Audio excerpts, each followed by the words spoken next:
इमारत से उठता धुआं, जली हुई दीवारें, राख में तब्दील हो चुके कमरे और हर तरफ पसरा मातम। लखनऊ के अलीगंज में लगी भीषण आग ने 15 लोगों की जिंदगी हमेशा के लिए छीन ली। कई परिवारों को जिंदगी भर का दर्द दे दिया और अब सवाल उठ रहे हैं कि आखिर इस मौत की इमारत को इतने सालों तक संरक्षण किसने दिया। ये तस्वीरें मंगलवार सुबह की हैं, जहां सोमवार दोपहर को लगी आग का धुआं अब तक उठ रहा है और फायर कर्मी आग की बची हुई तपिश को शांत करने में लगे हैं। इस दर्दनाक हादसे में 9 लोग गंभीर रूप से घायल हैं, जिनका इलाज अस्पताल में जारी है।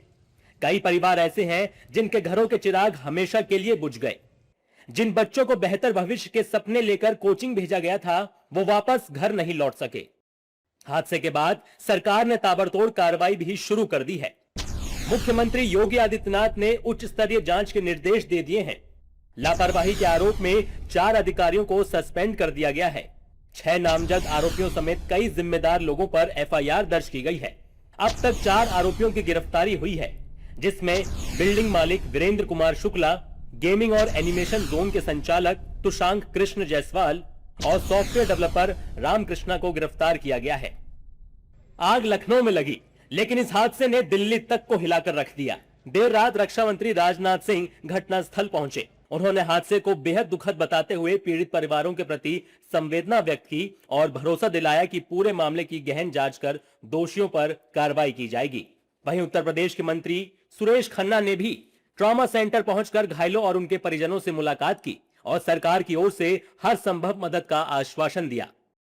और उसके बाद यहाँ हॉस्पिटल में आकर जो घायल भर्ती हैं उनको भी मैंने देखा है, प्रॉपर्ली उनका ट्रीटमेंट चल रहा है और बहुत सारे लोग एक प्रिलिमिनरी उसमें मेडिकल फैसिलिटीज प्रोवाइड करने के बाद तो वो यहाँ से जा भी चुके हैं, लेकिन कुछ 2-3 पेशेंट्स यहाँ पर बचे हुए हैं।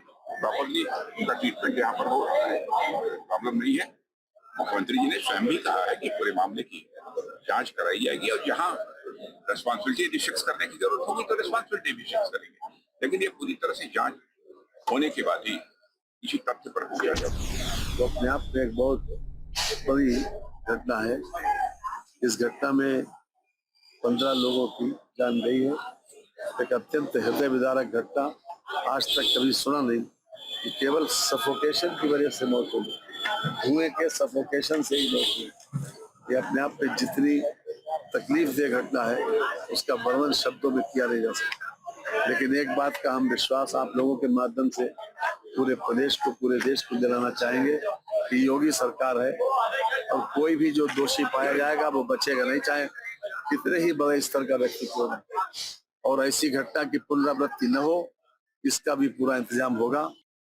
लेकिन जैसे जैसे जांच आगे बढ़ रही है, हादसे के पीछे की सच्चाई और भी डराने वाली तस्वीर पेश कर रही है। जो बिल्डिंग आग में जलकर खाक हुई वो मूल रूप से रिहायशी मकसद के लिए बनाई गई थी, लेकिन नियमों को दरकिनार कर उसे कमर्शियल कॉम्प्लेक्स में बदल दिया गया। हैरानी की बात यह है कि हाउस टैक्स रिकॉर्ड में आज भी ये इमारत रेजिडेंशियल प्लान के तौर पर दर्ज है। इतना ही नहीं, बिल्डिंग मालिकों ने कभी फायर डिपार्टमेंट से एनओसी लेना जरूरी ही नहीं समझा। नियमों में मौजूद खामियों का फायदा उठाकर सालों तक कारोबार चलता रहा और जिम्मेदार विभाग आंखें मूंद बैठे रहे, जिसकी कीमत 15 लोगों को चुकानी पड़ी। अब इस अग्निकांड पर सियासत भी शुरू हो गई है। विपक्ष, खासकर समाजवादी पार्टी, योगी सरकार पर हमला करने का कोई मौका नहीं छोड़ रही है। समाजवादी पार्टी ने सरकार और प्रशासन पर सवाल उठाते हुए पूछा है कि आखिर इतनी बड़ी खामियां पहले क्यों नहीं दिखाई दी।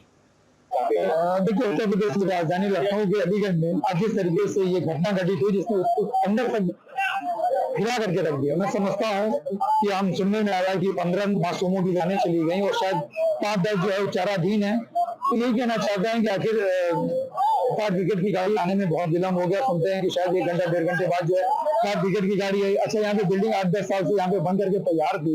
अभी यहाँ पर कुछ दिन पहले जो है यहाँ पर टायर की शॉप हुआ करती थी, लेकिन उसके बाद यहाँ पे पेट शॉप खुल गया था। तो ये सरकार के एलडीए के लोग तब तक शांत हुए थे, उनको क्या पता नहीं था कि जो बिल्डिंग नॉर्म्स के तहत बनी है या नहीं बनी है, सारी फॉर्मेलिटीज पूरी है नहीं पूरी है। हम समझते हैं शायद मुख्यमंत्री जी भी थोड़ी देर पहले आए थे और एक कमेटी के गठन की बात करके गए। हम समझते हैं कमेटी की गठन आज जितनी जाने चलेगी, कमेटी का गठन, कमेटी अगर अपनी जांच रिपोर्ट दे भी देगी तो उससे क्या जो मौतें हो गई लोगों की, क्या वो बच्चे बेचारे मासूम बच्चे या जिन लोगों ने अपने बच्चों को खोया है, क्या उनके बच्चे वापस आ जाएंगे? तो हम समझते हैं कि आगे जो भी ऐसी इस तरीके की बिल्डिंग बने या ये अलीगंज जो पूरा कोचिंग हब बना हुआ, तो मैं अभिभावकों से, उनके पेरेंट्स से मैं यही कहना चाहता हूँ कि आप कोचिंग सेंटर्स में या इस तरीके की जगहों पे आप फीस बाद में जमा करना, पहले उनकी सारी बिल्डिंग के सारे नॉर्म्स देख लेना, फॉर्मेलिटीज देख लेना, उनकी फैसिलिटीज देख लेना।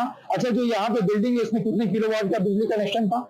आखिर अगर बिजली कनेक्शन ज्यादा किलोवाट का होता है तो ओवर लोडिंग की वजह से जिस तरीके से शॉर्ट सर्किट हुआ, और सुनने में आ रहा है कि ऊपर का छत जो था वो बंद था, अगर उसमें ताला नहीं लगा होता, अगर बच्चे का छत पे चले गए होते, तो हम समझते हैं कि जिन मासूमों का हम लोगों ने खोया है, आज वो मासूम हमारे बीच में होते, बड़ा पीड़ादायक और बड़ा दुखदायक है।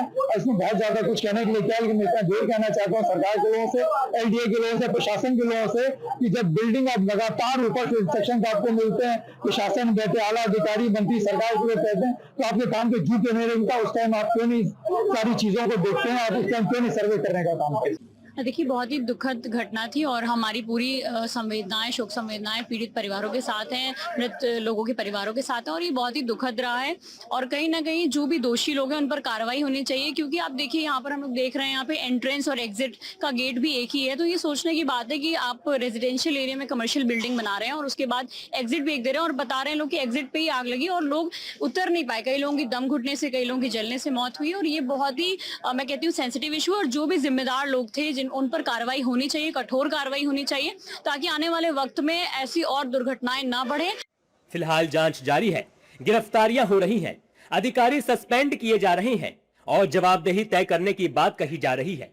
लेकिन सबसे बड़ा सवाल अब भी वही है, अगर बिल्डिंग में नियमों की अनदेखी सालों से हो रही थी, अगर फायर एनओसी नहीं थी, अगर सुरक्षा इंतजाम नाकाफी थे, तो प्रशासन की नजर उस पर पहले क्यों नहीं गई?